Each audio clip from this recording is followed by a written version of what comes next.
নবী সাল্লাল্লাহু আলাইহি ওয়াসাল্লামের জীবনের শেষের দিকের হাদিস এটা। তিনি মসজিদে বসে আছেন, একজন ব্যক্তি মসজিদে প্রবেশ করলেন, শুভ্র সাদা কাপড় পরিহিত, ধবধবে সাদা, অতি উত্তম কাপড়, পরিচ্ছন্ন, প্রবেশ করলেন এবং রাসূল সাল্লাল্লাহু আলাইহি ওয়াসাল্লামের হাঁটুর সাথে হাঁটু লাগিয়ে বসলেন।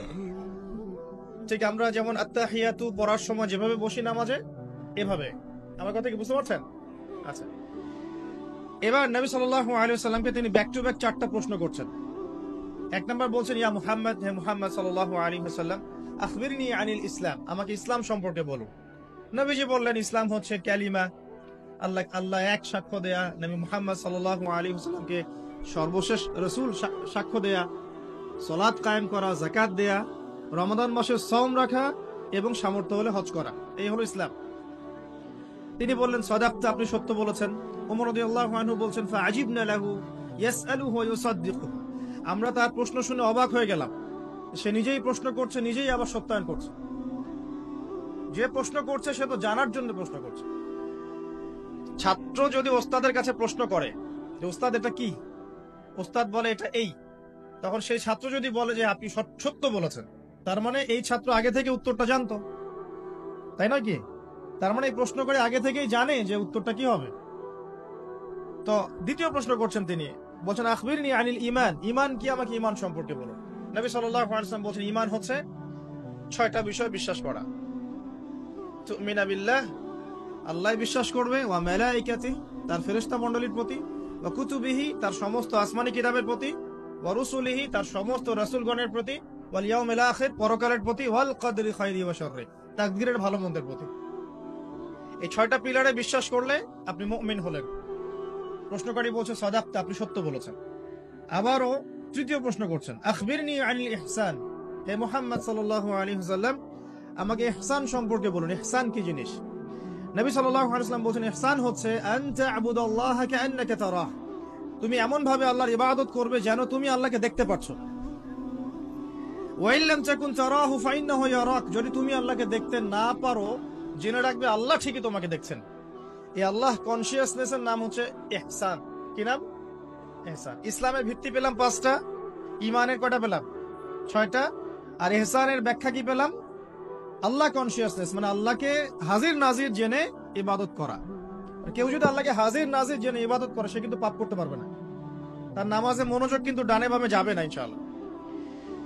তো তিনি বললেন, সত্য বলেছেন আপনি। এবার চতুর্থ প্রশ্ন করছেন তিনি, যে আখবিরনি আনিস সাআ, আমাকে কিয়ামত সম্পর্কে বলুন, কিয়ামত কবে হবে। তখন নবী সাল্লাল্লাহু আলাইহি ওয়াসাল্লাম বলছেন, মাল মাসউলু আনহা বিআ'লামা মিনাস সাইল, এই বিষয়ে প্রশ্নকারীর চেয়ে উত্তরদাতার জ্ঞান বেশি নয়। এই বিষয়ে প্রশ্নকারীর চাইতে উত্তরদাতার জ্ঞান বেশি নয়, মানে কেউই জানে না কিয়ামত এক্স্যাক্টলি কবে হবে। তখন প্রশ্নকারী থেমে যাচ্ছেন না, প্রশ্নকারী আবার প্রশ্ন করছেন, 5 নম্বর প্রশ্ন, যে ফাখবিরনি আন আমারাতিহা, তাহলে আমাকে কিছু আলামত বলেন কিয়ামতের, কিয়ামতে কিছু আলামত বলেন। নবী সাল্লাল্লাহু আলাইহি ওয়াসাল্লাম অনেক আলামত বলতে পারতেন কিন্তু, এবং তিনি বলেছেনও, সারা জীবনে তিনি অসংখ্য আলামত বলেছেন। এবং আলামতগুলোকে 2 ভাগে ভাগ করা যায়, এগুলো বড় এবং কিছুগুলো হচ্ছে ছোট। যদিও বা সবগুলোই আলামত, তবে এটা হচ্ছে ফিকহের বিষয়, উসুলের বিষয়ের মধ্যে আমরা নিয়ে আসতে পারি যে বড় ছোট ভাগ করা যাচ্ছে, আলেম ওলামারা ভাগ করছেন। যাই হোক, 10টা বড় বড় আলামতের কথা বলা হয়েছে। এই 10টা না আসা পর্যন্ত কিয়ামত হবে না। মাসিহুদ দাজ্জালের আগমন, নবী ঈসা ইবনে মারইয়ামের আগমন, ইয়াজুজ আর মাজুজ, দাব্বাতুল আরদ, জমিন থেকে প্রাণী বের হবে, ইয়েমেনের আগুন, 3টা বড় বড় ভূমিকম্প, পশ্চিম দিক থেকে সূর্যোদয়, এরকম 10টা আলামত বলা হয়েছে। এগুলো না হওয়া পর্যন্ত কিয়ামত হবে না। এগুলো এখনো হয়নি, এগুলোর কোনোটাই এখনো আসেনি। এগুলো বাদ দিয়ে যেগুলো আলামতের সুগরা আমরা বলছি, ছোট ছোট, এগুলোর ম্যাক্সিমাম প্রায় 99% আমরা এখন দেখতে পারি। তবে দেখার জন্য চোখ লাগবে। আর চোখ বলতে শুধু বাইরের চোখকে বোঝাচ্ছি না, হৃদয়ের কলবের কি লাগবে? চোখ লাগবে। আমি আপনার কলবের চোখ দিয়ে আপনাকে শহরটাকে চেনাচ্ছি। আপনার এই হাদিসে নবী সাল্লাল্লাহু আলাইহি ওয়াসাল্লাম অনেকগুলো আলামত না বলে মাত্র 2টো আলামত বলেছেন। কয়টা? মাত্র 2টো। আমি বলছি জীবনের শেষের দিকের হাদিস, শেষ সময় তো আমরা বেশি নসিহত করতে যাবো, তাই না?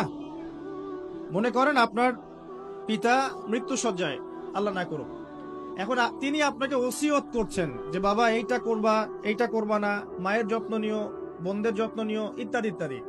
তখন তার ওসিয়ত গুলোকে আপনি কত গুরুত্বের সাথে গ্রহণ করবেন, এবং সেই সময় যত ইম্পর্টেন্ট কথা থাকবে সেগুলোই তো মানুষ বলবে, তাই নয় কি? সবচেয়ে ইম্পর্টেন্ট কথাগুলোই মানুষ বলবে।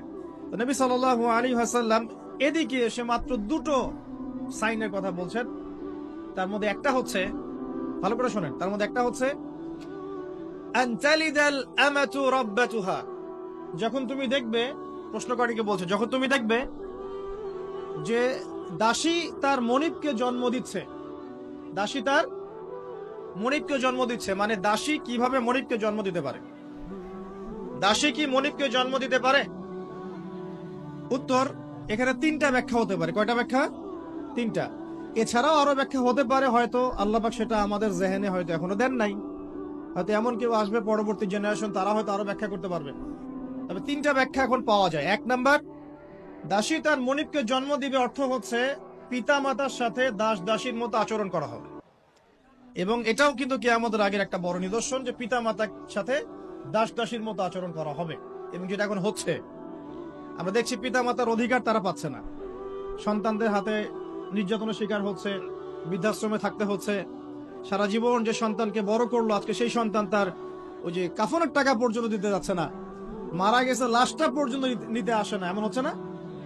এবং বস্তুবাদী শহরগুলোতে তো এটা বেশি। তো আমাদের শহরে মানুষ বস্তুবাদী না? মানুষ বস্তুবাদী, কেউ অন্যের দিকে তাকানোর সময় নাই। এটা বোঝার জন্য আপনাকে ফ্লাইওভার উঠতে হবে। ফ্লাইওভার উঠে দাঁড়িয়ে থাকেন, দেখেন মানুষ ছুটছে নিজের চরকায় তেল দেওয়ার জন্য, কারো দিকে তাকানোর সময় নাই। এই সকাল থেকে শুরু হয়, রাত একদম 3টা-4টা পর্যন্ত এটা চলছে, সারাদিন 24/7। উদ্দেশ্য কি? দুনিয়া। অল্প কিছু মানুষের বাইরে আছে যাদের উদ্দেশ্য আখেরাত, বেশিরভাগের উদ্দেশ্য কি? দুনিয়া। বাড়ি গাড়ি, টাকা, জমি জমা, স্ট্যাটাস, দ্যাটস অল। মানে মানুষের এই কনসেপ্টটাকে বলা হয় মেটেরিয়ালিজম। কি বলে? মেটেরিয়ালিজম মানে বস্তুবাদিতা। কি বলে? কথা বলেন। বস্তুবাদিতা। এই বস্তুবাদী সভ্যতা কারা ছিল? ওই যে পশ্চিমারা, ইউরোপিয়ান সিভিলাইজেশন, এরা সবাইকে বস্তুবাদিতা শিখিয়েছে। মুমিনের চিন্তা থাকে পরকাল কেন্দ্রিক, যে কাজে পরকালের স্বার্থ আছে আমি সেই কাজ করব, যেই কাজে পরকালের স্বার্থ নয় আমি করব না। এটা মুমিনের চিন্তা। আর কাফের, মুশরিক, বেদিন, ফাসেক, মুনাফিকদের চিন্তা হচ্ছে যেখানে দুনিয়ার স্বার্থ ওখানে থাকবো, দুনিয়ার স্বার্থ নাই থাকবো না। এই যে দুনিয়ার স্বার্থে মানুষের সারাটা জীবন ক্ষয় করে দেয়া, এর নাম বস্তুবাদিতা।